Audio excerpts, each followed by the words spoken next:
Yo, what up, y'all? Slow-mo backslap here, slapping you with another video. And yo, look, man, I'm not gonna do the whole I told you so stuff. I know you guys hate to hear I told you so. But, I mean, I've been saying this for a minute. So, I guess I told you so? You know what? No, I'm not gonna say it. I'm not saying it. Don't worry about that. Let's just talk about what happened today. So today there was a roundtable for Xbox and Bethesda, and it had all the big name people there. Todd Howard's there, all the people from Bethesda, Phil Spencer, Aaron Greenberg, Sarah Bond, all the big executives that you know about. They're all there. They're talking about the deal. Now that it has officially been completed, they can actually speak a little bit more candidly than they could months ago. And now some things are clearer.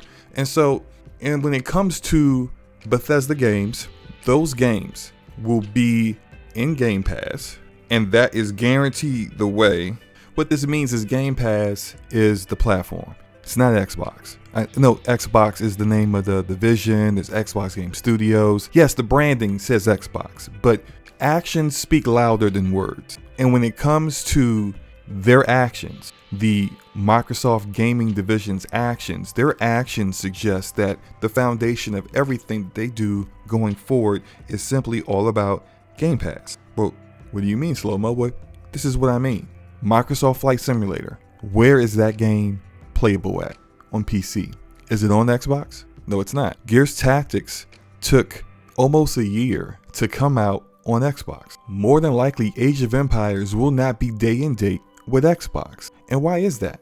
Because Xbox is no longer the priority. You see, with Nintendo and Sony, with Nintendo especially, they put their games only on Nintendo platforms, on the Nintendo Switch. Why? Because that's their platform. PlayStation is starting to put their games on PC, but they go to PlayStation first because they want to push the PlayStation 5 platform. But Microsoft is different.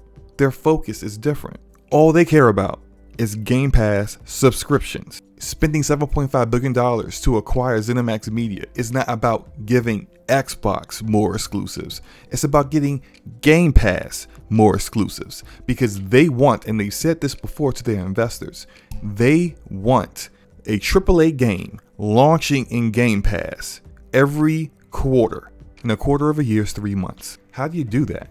Of course, some of that's going to be making deals with third-party publishers or developers to get their AAA game in day and date. They haven't really been successful with that yet. But as Game Pass grows, there's a possibility that that will be a reality. But the majority of that is going to happen with first-party games until you get to that point. And you need to have a ton of studios to be able to realistically hit those kind of goals, those kind of targets, to not have just incomplete utter trash going in that's not ready. You need to have a ton of studios so that the cadence is easy. The studios don't feel rushed, and you can have games coming out. They want to have so many studios that they're going to be telling some of their studios, hey, you can't release that game winter of 2023. We're going to need to push that to spring of 2024. Why? Because we got another AAA game coming out at that time. That's what they want. That's what's most important to them. To quote Phil Spencer, I'll try to be as clear as I can. Obviously, I cannot sit here and say every Bethesda game is exclusive, because we know this is not true. There are contractual obligations, existing games, and even in the future, there might be games with either contractual things or legacy on different platforms that will go do. But this is about delivering great exclusive games for you, Xbox customers, that ship on platforms where Game Pass exists. That is the goal. That is why we are doing this. That is the root of this partnership. So let's get into those contractual obligations real quick. Contractual obligations. Bethesda, that is, had a contractual obligation with Sony for Deathloop, for Ghostwire Tokyo. And so those games are timed exclusive to the PlayStation platform before they could go to the Xbox. Now, those timed exclusives do not include PC. So, PC Game Pass, guaranteed, day one, those games will be available on PC Game Pass. Why? Because Game Pass is the platform. There is a precedent for studios buying out exclusive deals. Whatever you paid, we'll pay you back and then some to make good on you losing out on a potential software asset that you thought you were going to have. There's precedent for that happening in the past, but Microsoft isn't doing that. They are upholding prior obligations. Why do they feel comfortable doing that? Because Game Pass on PC is still day one. Existing games. So look, you got Fallout 4 on a PlayStation 4. It's not going to suddenly stop working. You want to buy that game on PSN, backwards compatible on your PS5? It's not going to disappear. It's still going to be there on the store. And all those games will be in Game Pass because that's the priority. But if you want to buy them on your platform of choice that doesn't have Game Pass at this time, you can do that too. And even when it comes to legacy games, so Elder Scrolls Online, this is an ongoing MMO that consistently gets updated with new expansions. What would even be the purpose of keeping Elder Scrolls Online on sale on PSN if you're not getting further expansion? But don't worry about that. If you play Elder Scrolls Online and you're on a PlayStation, you're gonna get that expansion. All that's good.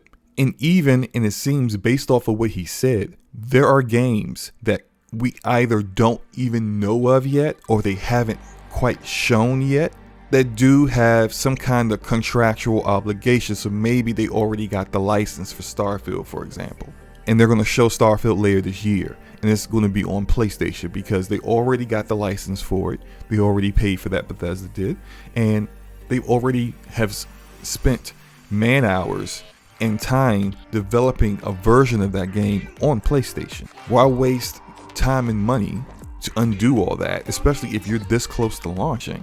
Just go ahead and put it out. So it makes sense that they're going to uphold those prior obligations. But everything else, the further we go into the future, the further these games are going to be exclusive, as Phil said, to platforms where Game Pass exists. And that gets to the next point. And this is going to be difficult for some people to understand, but I think some of you guys got to get out of that console warrior mindset.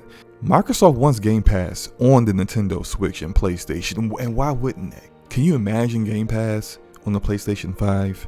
Can you imagine Game Pass on the Nintendo Switch, a 70+ million install base with games that are primarily not available in Nintendo's eShop and likely accessible through xCloud, which as this moment is a 720p 60 frame per second service. But with Bethesda now and Orion, their technology that they are compressing data in a way that allows streaming of 4K and 60 frames per second, all that's in the future. But even in the present day, xCloud will work great on a Nintendo Switch that can barely do 1080p.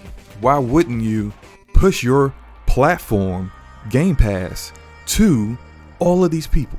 And sure, you're not going to get all 75 million of them to sign up, but you can get a significant number.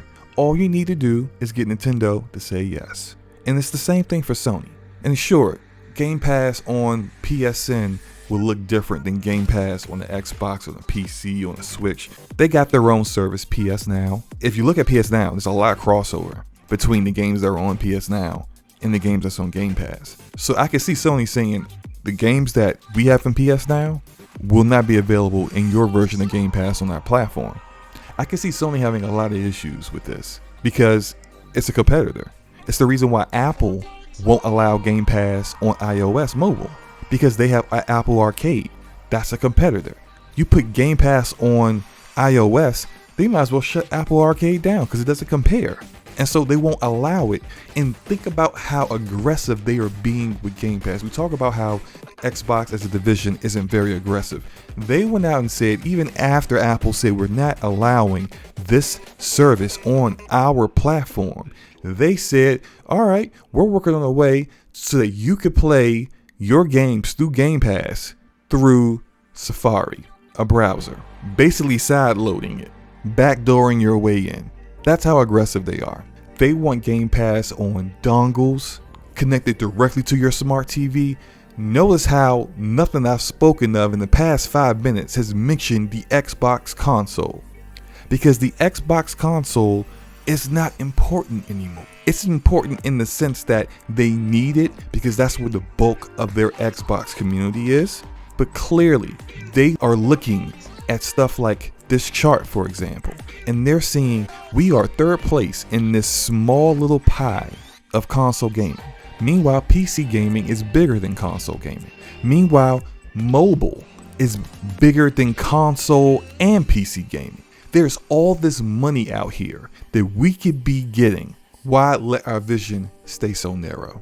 Even though it's a long shot, they could try to push, and they have already attempted this, by the way, marketing xCloud to mobile devices, Android and iOS in Japan. Because Japan is all about mobile now. It's the reason why PlayStation isn't as big in Japan as it used to be. It's the reason why Nintendo is king there. They have a hybrid mobile device.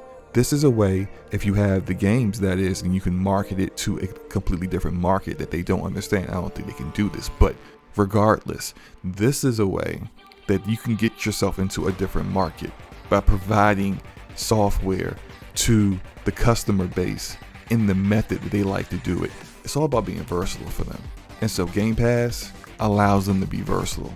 A console does not allow them to be versatile. The sooner we all get on the same page with this, the better. And you may not like it, and I'm not telling you to like it. I just want you to accept it, because that's just the way they are now. That's what they're working on. That's what they're focused on. Game Pass, not Xbox. So look, that's my video. Let me know what you guys think. Let me know in the comment section below. Hit the like button if you liked the video. Hit the dislike button if you didn't. I know a whole lot of you ain't gonna like this video. So go ahead and hit the dislike button. It's all good, man. I don't care. But hit the subscribe button if you want to see more content like this. I do care about that. Peace out. Y'all have a good one.